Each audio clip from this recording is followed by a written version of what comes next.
तो बच्चों, last lecture में हमने फ्रिक्शन के बारे में पूरा कंप्लीटली डिस्कशन कर लिया।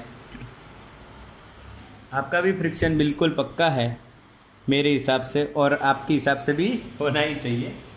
बिल्कुल सरल था, एक ही इक्वेशन पे पूरा फ्रिक्शन टिका हुआ है, एक ही इक्वेशन पे। कौन सा इक्वेशन था याद करो, F is equals to mu n F is equals to mu n. What is mu? Coefficient of friction, friction का कोएफिशिएंट होता है वो। n क्या है? Normal reaction from the surface,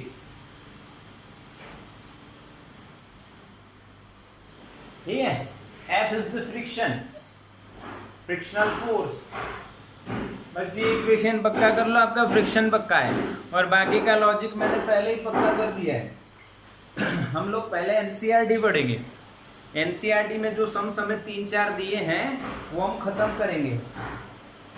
उसके बाद हम लोग आगे चलेंगे एलेंस मॉड्यूल में। एलेंस मॉड्यूल में चलेंगे, ठीक है। तो एनसीईआरटी को हम लोग स्टार्ट करते हैं बच्चों, और जो उसमें एग्जाम्पल आपको दिया है पहला वो देखिए। पहला एग्जाम्पल हमारे पास ये है भाई, बढ़िया वाला क्वेश्चन, बिल्कुल बढ़िया। 5.7 determine the maximum acceleration of the train in which a box lying on its floor will remain stationary given that the coefficient of the static friction between the box and the train's floor is 0.50। बच्चों, आपको पता करना है, क्या पता करना है, ध्यान से देखिए। ये बच्चों एक ट्रेन है,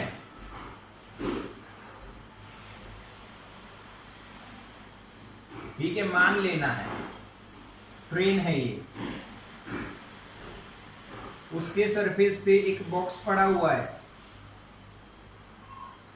उसका मास मैं m मान लेता हूं। अब ये ट्रेन एक्सेलरेट कर रही है, मान लो इस डायरेक्शन में इसका एक्सेलरेशन a है, तो इस m ब्लॉक पे क्या लगना चाहिए? झटका। उन्होंने हमें पूछा है कि इसका मैक्सिमम एक्सेलरेशन कितना हो सकता है कि जिससे ये स्लाइड ना हो, स्टेशनरी रहे। तो अगर इसका एक्सेलरेशन a है तो इस पे झटका लगेगा ma। उस झटके का अपोज कौन करेगा? फ्रिक्शन। यहां पे क्या लगेगा? नीचे mg, उसका नॉर्मल रिएक्शन। अगर वर्टिकल इक्विलिब्रियम है तो n बराबर mg, और अगर इसका, अब ध्यान देना है, जैसे एक्सेलरेशन बढ़ेगा ये फोर्स बढ़ेगा, फ्रिक्शन बढ़ेगा। और फ्रिक्शन कहां तक बढ़ेगा? फ्रिक्शन कहां तक बढ़ेगा? उसकी मैक्सिमम वैल्यू तक। तो अगर वो स्लाइड ना हो, उसके लिए उसका जो झटका है वो एफएस मैक्सिमम से कम होना चाहिए। अगर एफएस मैक्सिमम से ज्यादा होगा तो उसको इधर खींच के ले जाएगा। बोलो हाँ कि ना? कंसेप्ट समझ में आया बच्चों? यस और नो? हाँ के ना बोलो, मैसेज करो फास्ट। ये मेरा हाथ जो है वो ट्रेन का सरफेस है, फ्लोर है, ओके। और ये ऑब्जेक्ट है, ये 0, ये एक्सेलरेट हुआ, बॉक्स तो वही है, ये एक्सेलरेट हुआ, बॉक्स वही है, ये एक्सेलरेट हुआ, बॉक्स वही है। मैं एक्सेलरेशन बढ़ा रहा हूं, अब मोशन में आया, पीछे रह गया, आगे ना। यानी मैं मैक्सिमम एक्सेलरेशन कितना करूं जिससे ये स्टेशनरी रहे। तो इसको स्टेशनरी रखता कौन है? फ्रिक्शन। कौन स्टेशनरी रखता है बच्चों? फ्रिक्शन स्टेशनरी रखता है। तो फ्रिक्शन की मैक्सिमम वैल्यू कितनी है? FS maximum. और इसको मोशन में कौन लाता है? ये झटका। ये झटका एफएस मैक्सिमम से जब तक कम होगा तब तक यहाँ पे कोई भी मोशन नहीं होगा। बट मैक्सिमम एक्सेलरेशन अगर मैं लिख दूं बेटा ma मैक्स, तो फॉर स्टेशनरी ये कंडीशन होनी चाहिए। यस और नो?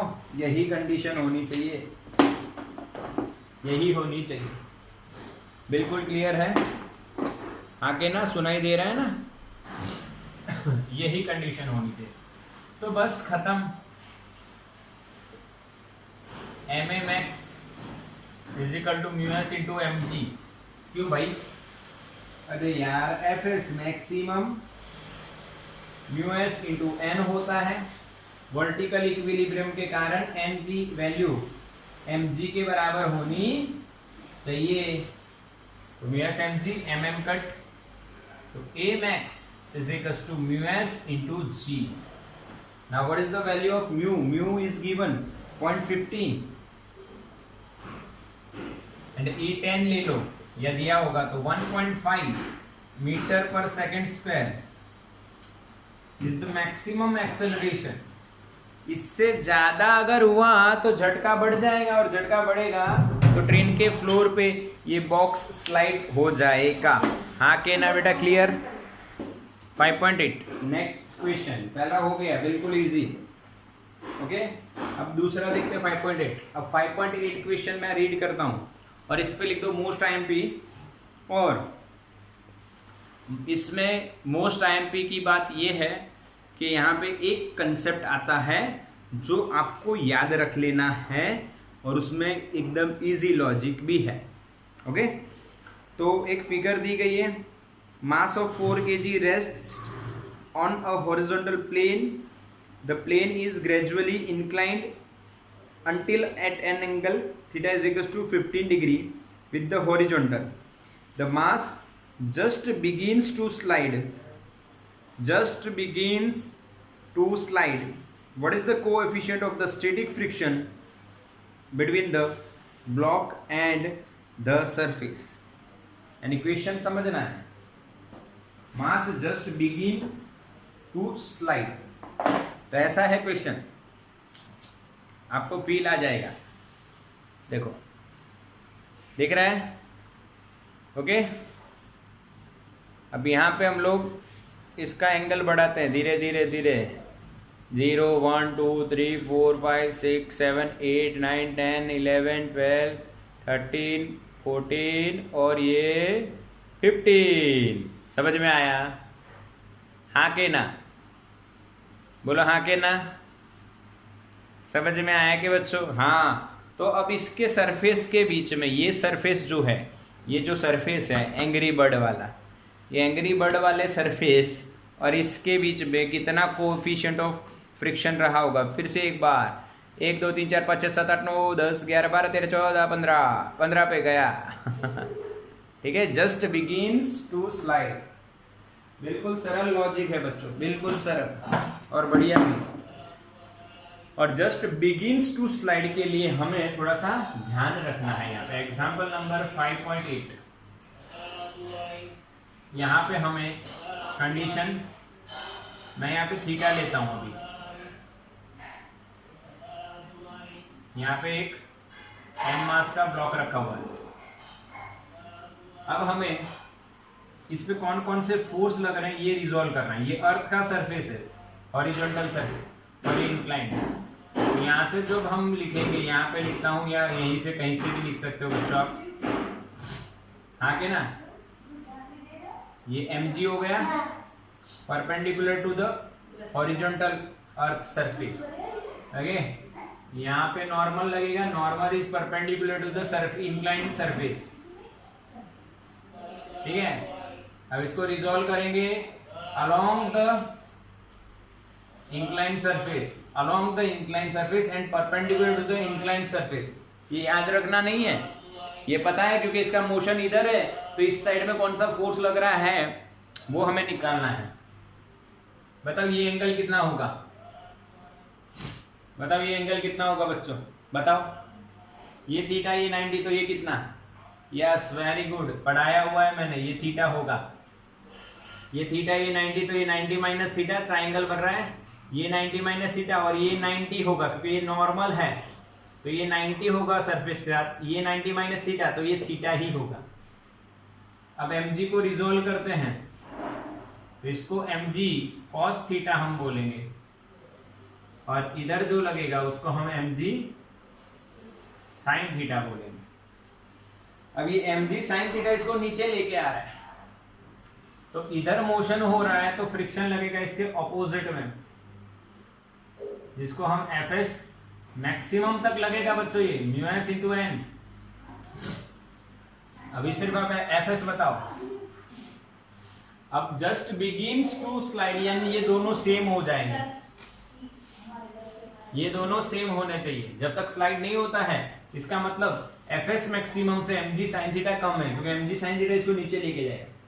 Fs मैक्सिमम से mg sin थीटा कम है, तो इसीलिए जब ये दोनों सेम हो जाएंगे, क्योंकि sin थीटा में अगर थीटा बढ़ता है तो sin थीटा बढ़ता है, तो जैसे थीटा बढ़ेगा sin थीटा की वैल्यू बढ़ेगी, ये फोर्स बढ़ेगा और एक ऐसे एंगल पे पहुंच जाएगा जब ये फोर्स Fs मैक्सिमम से बढ़ जाएगा तो स्लाइड होना स्टार्ट हो जाएगा। क्लियर? और उन्होंने क्या पूछा हमें पता है, उन्होंने हमें ऐसा पूछा है बच्चों कि जस्ट बिगिंस टू स्लाइड। तो अब थोड़ा सा लॉजिकल बात करते हैं, ध्यान से देखो। For vertical equilibrium,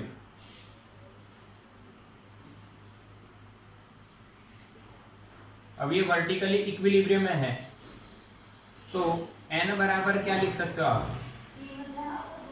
mg cos theta. आगे ना, यस और नो?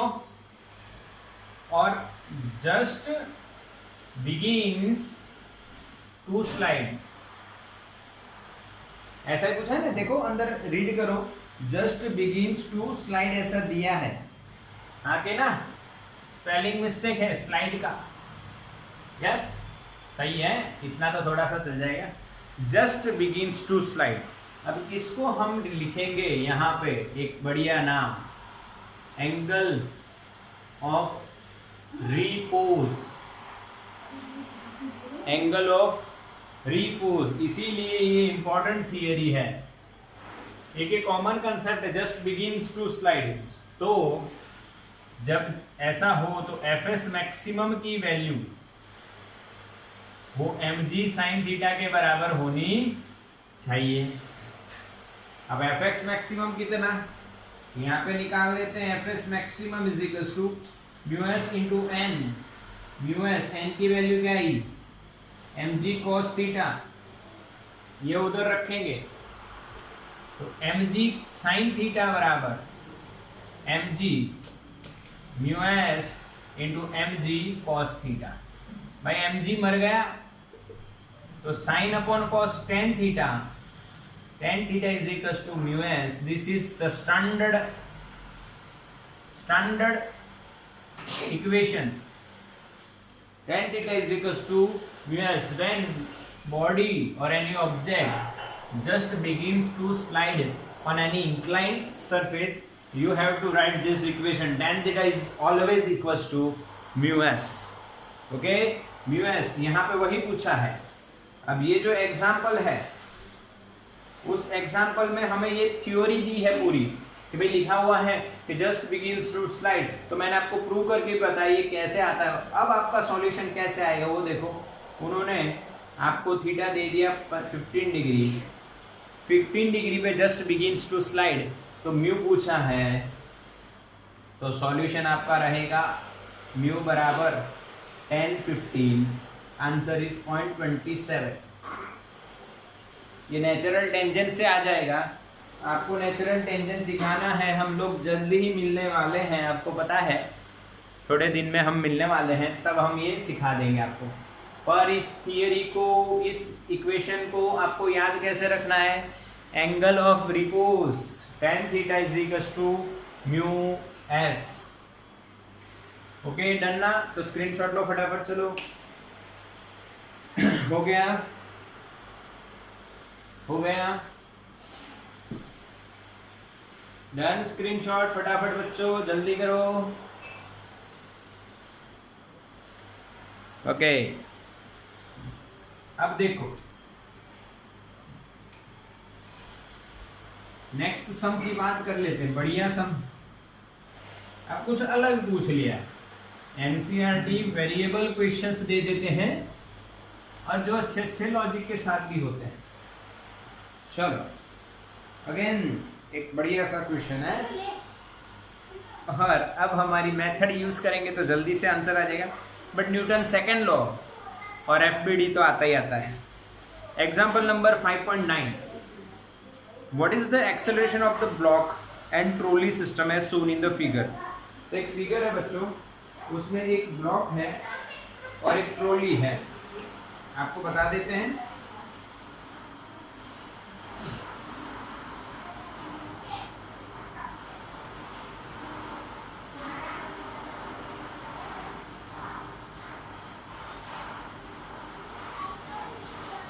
ये ट्रॉली है और यहाँ पे ब्लॉक है। ओके, इसका मास 3 kg है और इसका 20 kg है। Okay, if the coefficient of the kinetic friction between the trolley and the surface is 0.05, यानी आपको कोएफिशिएंट ऑफ काइनेटिक फ्रिक्शन दिया है 0.05, यानी सिस्टम चल रही है। अच्छा, व्हाट इज द एक्सेलरेशन। पहले एक्सेलरेशन आपको निकालना है, इसका एक्सेलरेशन कितना, और दूसरा what is the tension in the string, neglect the mass of the string, यानी मासलेस स्ट्रिंग दी है। आओ चलो सॉल्व करते हैं बच्चों। रेडी हो फटाफट आओ सॉल्व करते हैं। अपनी सिस्टम से ही सॉल्व करेंगे। ये 3 इंटू जी 10 दिया है तो 30 न्यूटन इधर लग जाएगा। इस पॉइंट पे देखोगे तो टेंशन इधर महसूस होगा, इस पे देखोगे तो टेंशन इधर महसूस होगा, इस पॉइंट पे देखोगे टेंशन सेम रहेगा, स्ट्रिंग सेम है, और इस पॉइंट पे देखोगे तो टेंशन इधर लगता हुआ दिखेगा। पक्का? इसकी बात कर ले तो नीचे आपको mg दिखेगा जो 200 न्यूटन होगा 20 इंटू 10, और यहाँ पे जो नॉर्मल लगेगा बच्चों, क्या वो नॉर्मल 200 के बराबर होना चाहिए, क्योंकि वर्टिकल मोशन नहीं है। ठीक है, और यहाँ पे फ्रिक्शन लगेगा जो अब काइनेटिक है वो रहेगा म्यूके इंटू एन। म्यूके की वैल्यू 0.05, हाँ 0.05 इंटू एन। एन कितना है 200, तो ये 10 न्यूटन आएगा। हाँ के ना बच्चों, 0.05 ये है ना भाई, मैंने कुछ अच्छा मेरे को लग ही रहा था, क्योंकि मेरे को याद तो है कि इसका फ्रिक्शन कुछ अलग आंसर आता है, मैंने कुछ अलग, इनका फ्रिक्शन आ रहा है फ्रिक्शन पता नहीं क्या आ रहा है। चलो ठीक है, अपना तो 0.04 है ये, यहाँ पे 4 है बच्चों, तो 4 टू 8, तो यहाँ पे 8 बनना है। समझ में आया? हाँ के ना मेरे बच्चों, पता है? यस। अब सॉल्यूशन करते हैं शॉर्टकट से। Acceleration of the system, total force 30, tension cut इधर -8 upon total mass 3 + 20 23, 30 - 8 22/23, this is answer, यानी 0.9 के आसपास होगा, और सॉल्यूशन में आपका है 0.96।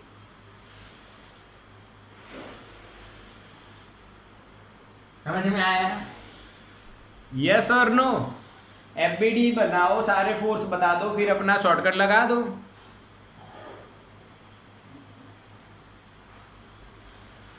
हाँ के ना? यस। चलो पक्का दिख रहा है ना यार? यस दिख रहा है। थोड़ी सी इंटेंसिटी ब्राइटनेस वगैरह एडजस्ट करके देख लेते हैं, क्योंकि अगर ये नहीं दिखा तो फिर क्या देखा। ठीक है, चलो भाई। अब टेंशन लिफ्ट वाले से सॉल्व करें। लिफ्ट शॉर्टकट, टेंशन बराबर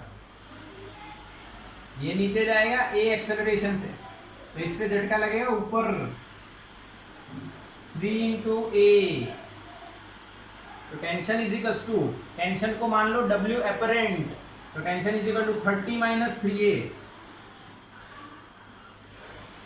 ए की वैल्यू कितनी भाई? 0.96, यानी 26 या 27 ऐसा कुछ आंसर आना चाहिए। 27 आगे बच्चों, आगे ना, यस और नो? Yes 27, yes. इसको अप्रोक्सीमेटली 1 ले लो तो 3 बन जा 3, 30 में से 3 गए तो 27 इज अवर आंसर। बच्चों सिर्फ 2 स्टेप में आंसर आया। यही मेरी जो मेहनत है, आपको मैं जो करवा रहा हूं, कई बच्चों को शायद ऐसा लगे कि सर कितना क्या करवा रहे हैं, इतना आ तो रहा है, हमें समझ में आ रहा है सर, बढ़िया करवा रहे हैं, बट इतना शॉर्टकट बता के, इतना कंसेप्ट बता के आपने क्या करवा रहे हो सर? तो ये करवा रहा था बेटा। एनसीईआरटी में आप सॉल्यूशन देखो और ये सॉल्यूशन आप कंपेयर करो, क्योंकि आपका बिल्कुल पक्का है बच्चों। यस और नो? इस पे आप न्यूटन सेकेंड लॉ लगाते तो भी आंसर आ जाता ना। 30 - t बराबर ma। यस, पक्का ना? चलो तो इसका स्क्रीनशॉट ले लो। अब इसमें कोई सम है नहीं एनसीईआरटी में अब यानी थ्योरी आ जाती है, ओके। पर हम लोग क्या करते हैं, हम लोग मॉड्यूल में से कर लेते हैं। हमारे पास मॉड्यूल है, आपको पता ही है, हम उसी में से सॉल्व कर लेते हैं कुछ। बढ़िया, ये बढ़िया ही था हालांकि।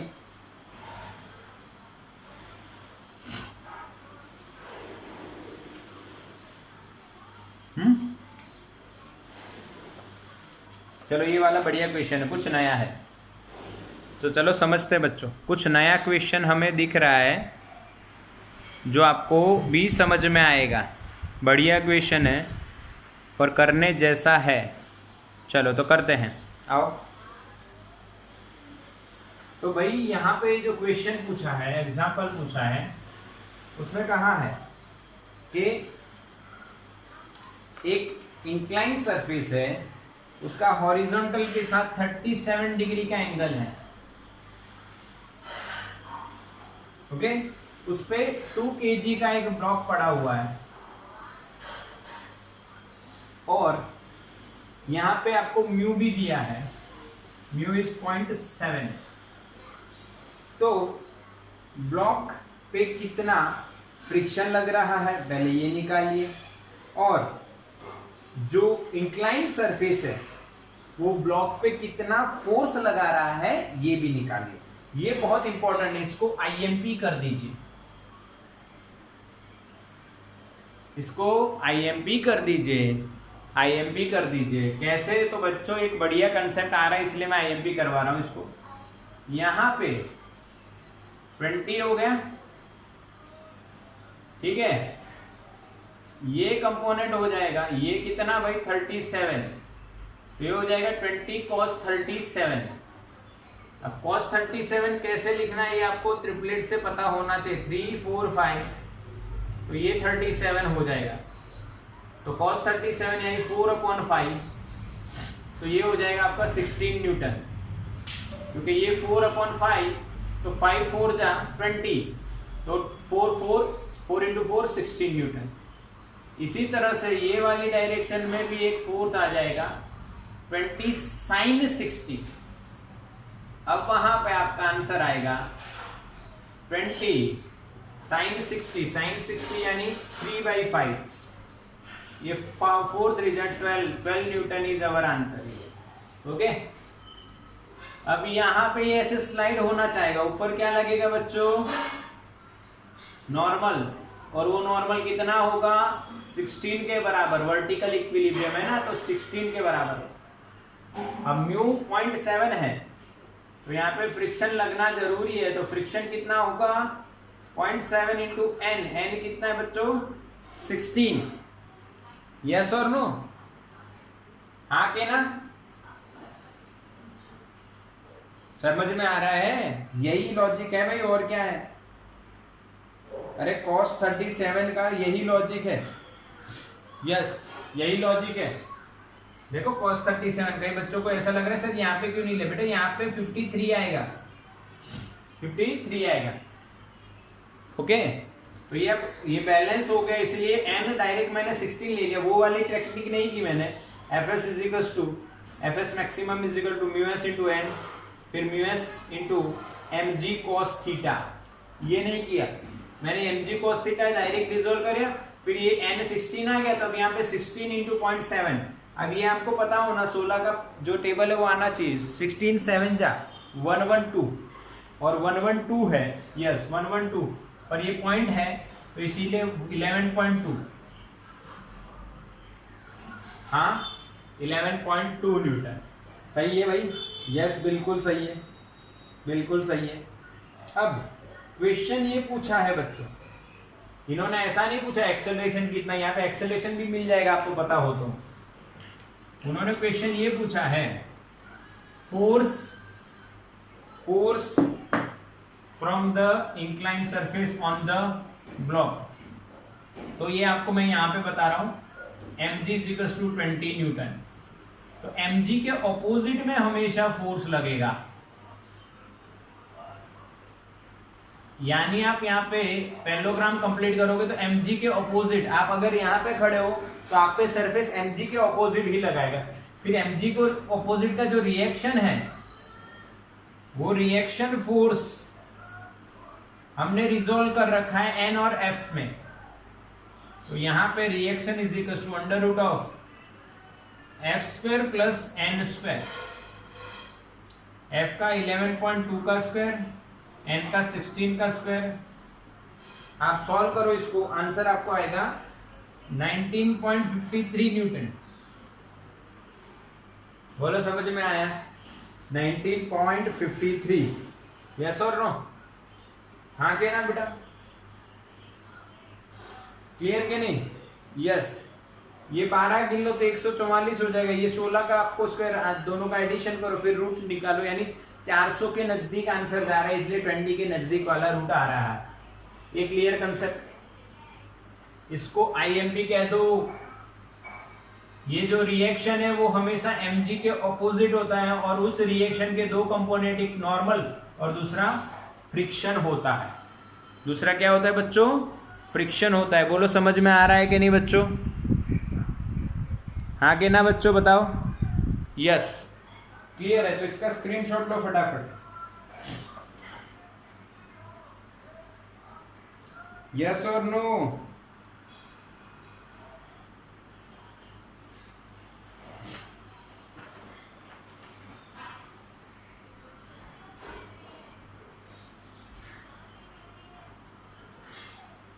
ठीक है, चलो।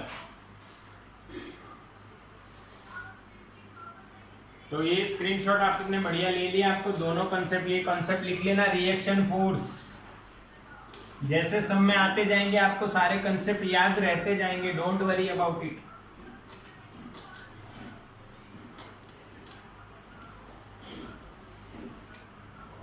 चलो, तो ये हमारी एनसीईआरटी की बात हो गई, बढ़िया हो गई। अच्छा, अब हम लोग मॉड्यूल का कंसेप्ट फॉलो करते हैं जो मॉड्यूल में दिया है। तो उन्होंने ये पहला दिया है एंगल ऑफ रिपोज, जो हमने अभी अभी देख लिया। ओके, आगे ना angle of repose tan theta is equal to mu, वो खत्म हो गया।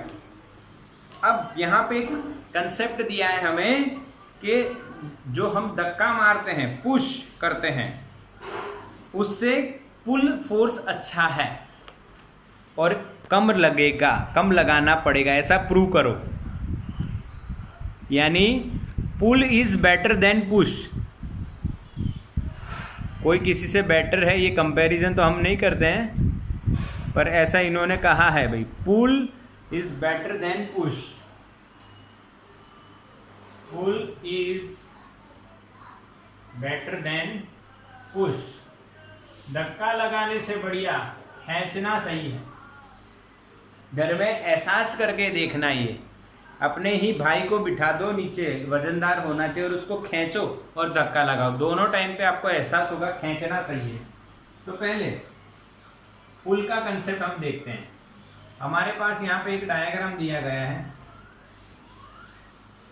अगर हम बॉडी को पुल कर रहे हैं with F force at some angle theta, तो यहाँ पे फ्रिक्शन कितना वो हम निकालेंगे।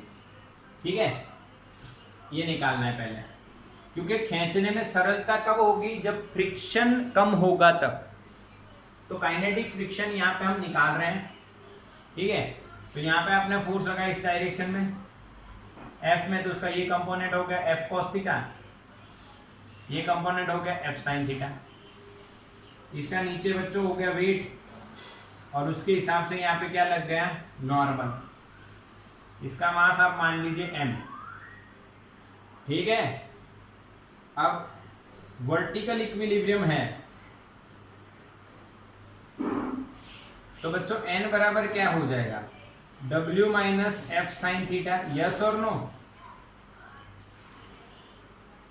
ये मैंने कैसे डायरेक्टली लिख दिया, w minus F sine theta, इसमें पहले से किया हुआ है कि n plus F sine theta बराबर w, पर मैंने सीधा हिसाब लगाया भाई, ऊपर वाला बराबर नीचे, ये दोनों का एडिशन बराबर w, तो n फाइंड करना है तो इसको इधर लेके आओ तो माइनस हो जाएगा। अब यहाँ पे फ्रिक्शन हम निकाल रहे हैं, फ्रिक्शन क्या होता है बच्चों, एफ के इज इक्वल टू म्यू के इंटू एन। अब बच्चों म्यू के आपका कोएफिशिएंट है और n आपका w minus F sine theta है, ओके। ये पुल हो गया। अब हम बात करते हैं पुश की, समझ में आया कि नहीं, या कुछ और करना पड़ेगा इसमें? अरे हाँ के ना मेरे बच्चों, बोलो बोलो, समझ में आया कि नहीं?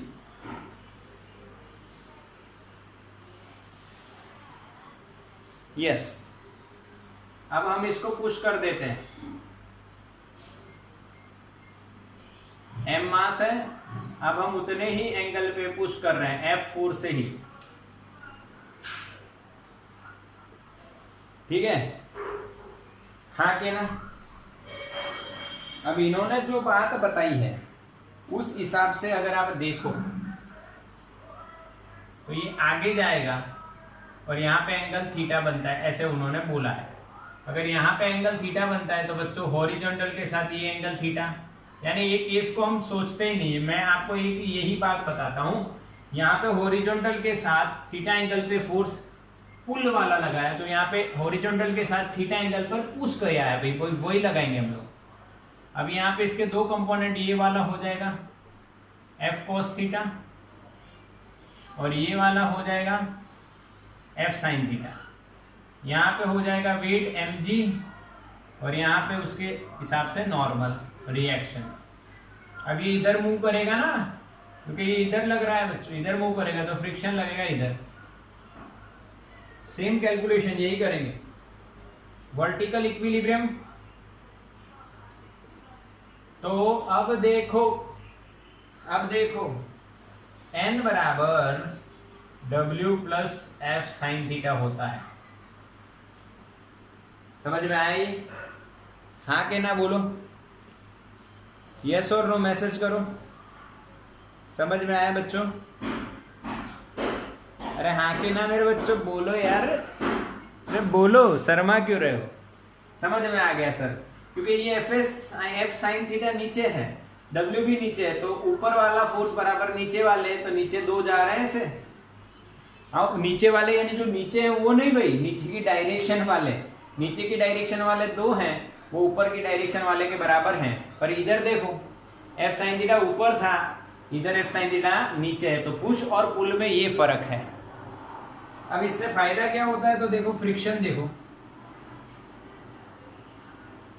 फ्रिक्शन देखो क्या हुआ, फ्रिक्शन क्या हुआ यहाँ पे, एफ के इज इक्वल टू म्यू के इंटू एन और म्यू के into W plus F sine theta. बोलो समझ में आया बच्चों?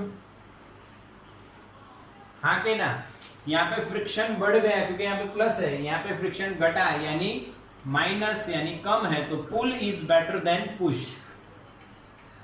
अच्छा, अब फिजिक्स से एक बात जीवन में आप सीख लीजिए, किसी चीज को आपको ले जाने के लिए बोला जाए, भारी भरकम हो, अच्छा तो उसको आप पुश करोगे या पुल करोगे? बताओ, पुश करोगे या पुल करोगे? पुल करोगे। यस बेटा, किसी भी चीज को आपको बोला जाए तो आप हमेशा पुल करोगे, पुश नहीं करोगे। एक एग्जांपल देता हूं, आपने रोड पे कई गाड़ियां ले जाते हुए देखा होगा, बिगड़ जाती हैं, तो उनको धक्का मार के नहीं ले जाते हैं, उनको पुल करके ले जाते हैं, क्योंकि pull is always better than push, यानी अच्छा है, जिसमें आपको कम एफर्ट डालनी पड़ती है, उसमें फ्रिक्शन पुश में बढ़ जाता है, पुल में कम हो जाता है। उसका रीजन ये है, इसमें एफ साइन थीटा ऊपर होता है, इसमें एफ साइन थीटा नीचे आएगा, इसलिए ये थोड़ा सा डिफरेंस आता है। बढ़िया बच्चों, हाँ के ना? इसका स्क्रीनशॉट लो। चलो हो गया, डन। चलो आगे एक और कंसेप्ट है,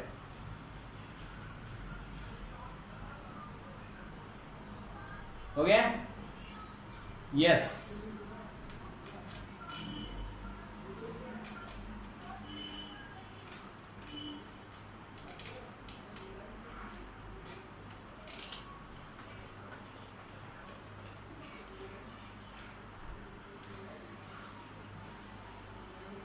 चलो अब देखो दूसरा क्या बात है यहाँ पे, कि भाई कोई ऑब्जेक्ट है, वो इंक्लाइन सरफेस पे नीचे गिर रहा है विदाउट एनी एक्सटर्नल फोर्स, तो उसका एक्सेलरेशन कितना होगा? अब ये तो कैसे हुआ, कोई न्यूटन्स फर्स्ट लॉ का ओबे नहीं हुआ ये तो सर आपकी बात से, बिना कोई एक्सटर्नल फोर्स।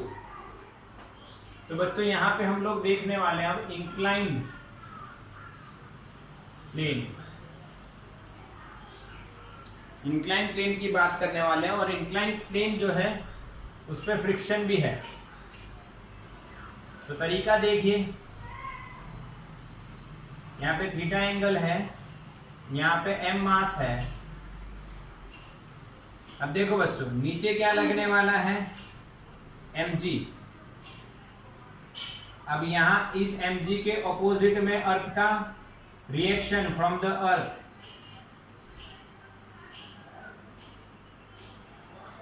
ठीक है? ओके, यहां पे आप इसको रिजॉल्व करो, perpendicular to the incline surface and horizontal to the incline surface. आप रिजॉल्व करना चाहो तो ये थीटा, तो यहाँ पे आपको mg cos थीटा मिलेगा, यहाँ पे आपको mg sin थीटा मिलेगा। इधर आप नॉर्मल बोलोगे और इधर आपको फ्रिक्शन मिलेगा, ठीक है? ये रिजोल्यूशन हो गया। पक्का बच्चों? यस और नो? ये इंक्लाइन सरफेस की बात हो गई। हमने एक सम देख लिया, पर पहले हमें ये देखना था, बट बीच में वो एक मैसेज आया कि सम करवाओ, तो मैंने सम करवा दिया, ठीक है? पर आपको समझ में आ गया वो सम भी, अब ये भी। अब यहाँ पे क्या क्या बातें रिजोल्व होंगी वो देखो। तो पहला केस मैं लिखता हूं, इफ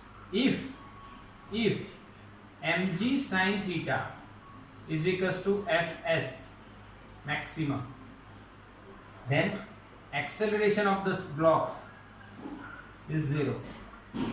सही है? बढ़िया बढ़िया, समझ में आया? यस और नो? क्लियर है ना? नो?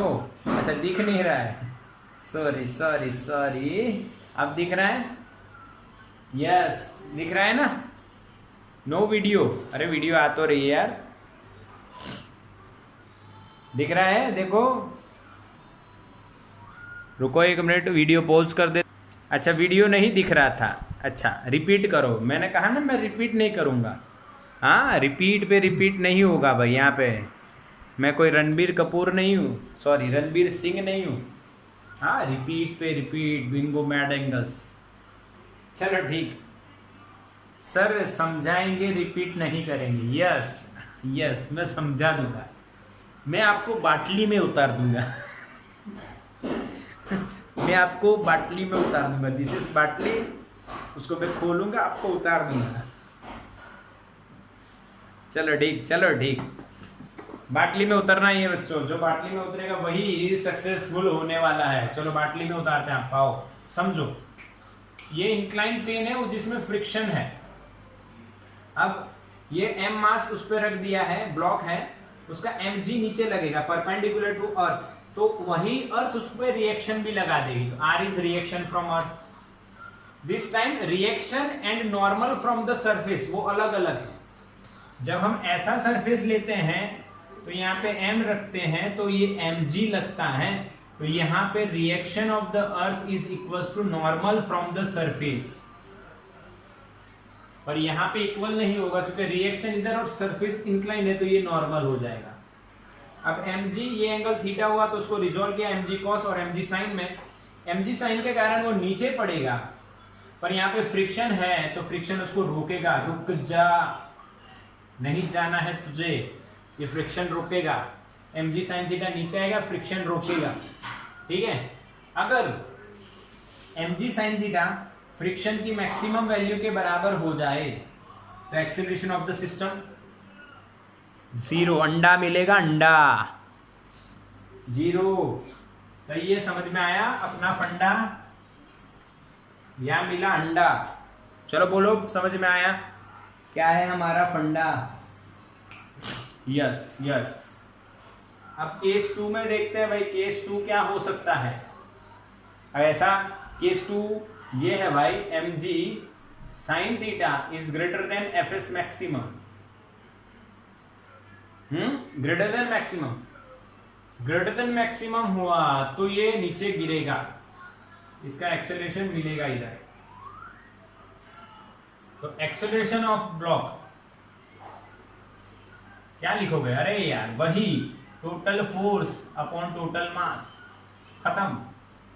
टोटल फोर्स देखो ध्यान से, फ्रिक्शन भी लिखना पड़ेगा, यानी mu S into N, N की वैल्यू किसके बराबर होगी, मेरी बात समझे कि नहीं, हाँ के ना, एन की वैल्यू किसके बराबर होनी चाहिए, क्योंकि वर्टिकल इक्विलिब्रियम में माना है, एन की वैल्यू mg cos के बराबर होनी चाहिए बस। तो a इज इक्वल टू क्या लिखना चाहोगे आप, इधर गिर रहा है तो mg sin theta is positive क्योंकि वो एक्सेलरेशन की डायरेक्शन में, f is in the opposite direction upon m, mg sin theta f की value mu S mg cos theta divided by m, भाई m से कट कर दो तो answer is g common, sin theta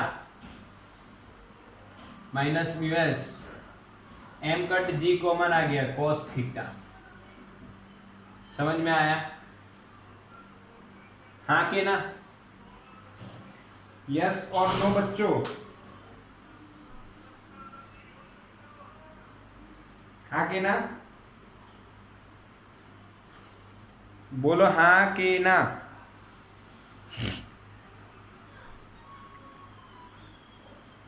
clear के नहीं, message करो समझ में आया कि नहीं ये वाला। यस बिल्कुल समझ में आया।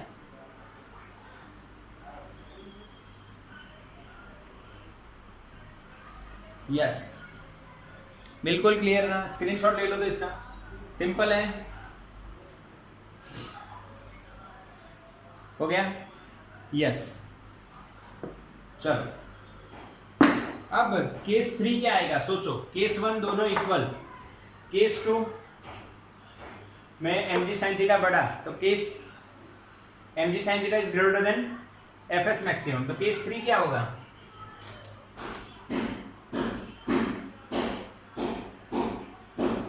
केस 3 क्या होगा, ओह मेरे को पता ही था, मेरे को पता ही था कुछ लोग ऐसा ही बोलेंगे sir friction is greater than मेरे को पता ही था, मेरे को 101% ऐसा पता था कि कई लोग ऐसे ही बोलेंगे सर यहाँ पे उल्टा रिलेशन। अरे भाई फ्रिक्शन की वैल्यू mg sin थीटा से कभी बड़ी नहीं होगी,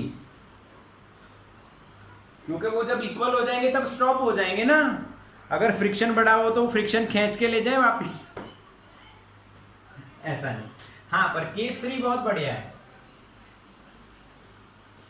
केस 3 बहुत बढ़िया है। इफ वी थ्रो का मतलब यानी धक्का दे, थ्रो यानी फेंक के, पर फेंकना यानी, तो बच्चों केस 3 क्या है, if we push the object, if we push the object on inclined surface,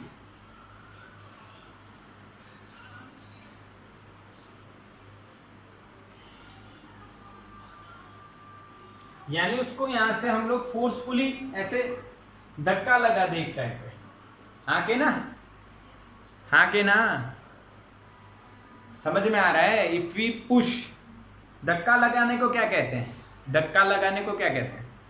if अगर हम इस ब्लॉक को इंक्लाइन प्लेन पे धक्का लगा देते हैं तो धक्का लगाने को क्या कहते हैं? बोलो बोलो बोलो। हाँ के ना, सही लिखा है मैंने? If you push the object on incline surface, अगर हम उसको पुश कर दें, धक्का लगा दें, हाँ हाँ यस, पुश फॉरवर्ड जो भी है, धक्का लगा दे तो ऊपर जाएगा। अब ध्यान से देखिए बच्चों, ध्यान से देखिए, ये पूरा सिनारियो चेंज हो जाएगा। क्यों? ये जो फ्रिक्शन है ना, ये जो फ्रिक्शन है ना, अब ये इधर आ जाएगा। हाँ के ना, क्योंकि ये इस साइड में जा रहा है, मोशन इस साइड में है। हाँ के ना मेरे बच्चों, यस और नो? इसकी वेलोसिटी इधर है, समझ में आया? यस। बट यहां पे आप अब फाइंड करोगे रिटार्डेशन। क्या लिख दिया मैंने पहले ही? Retardation. Total force mg sin theta plus F upon M. इसमें और कोई फोर्स नहीं लग रहा है, हमने धक्का दिया इसलिए वो ऊपर जा रहा है, हमने धक्का देके फोर्स हटा दिया है, अब वो ऊपर जा रहा है तो उसकी वेलोसिटी डिक्रीज हो रही है क्योंकि उस पर रिटार्डेशन लगेगा। रिटार्डेशन, उसकी डायरेक्शन इधर होगी, तो mg sin theta plus F is positive क्योंकि रिटार्डेशन लिख रहे हैं हम लोग। यस और नो बच्चों? अरे फील हो रहा है कि नहीं? अरे फील हो रहा है कि नहीं? Yes upon M. अब एफ की वैल्यू रखो, वही अपनी जो अभी पुराने वाली थी वही होगी, mu S M G cos theta. ये रट्टा लग जाए कोई बुराई नहीं है, एम एम कट हो जाएगा, जी कॉमन आ जाएगा, sine theta plus cos theta. यहाँ पे म्यू एस या के जो भी हो, जो दिया हो वो लिख देना, काइनेटिक या जो यहाँ पे हमारे पास काइनेटिक है, दोनों में काइनेटिक है बच्चों, मॉड्यूल में दोनों में काइनेटिक है क्योंकि मोशन में है इसलिए। हाँ मोशन में है इसलिए। ठीक है भाई बच्चों, समझ में आया कि नहीं आया पहले ये बताओ? फील हुआ? हाँ, यहाँ पे ये केस आपका थोड़ा सा इंपॉर्टेंट हो जाता है तो इसका स्क्रीनशॉट ले लीजिए और यही आपकी नोटबुक में जो स्क्रीनशॉट आपने ली है वो बिल्कुल बराबर से लिखिए। ठीक है?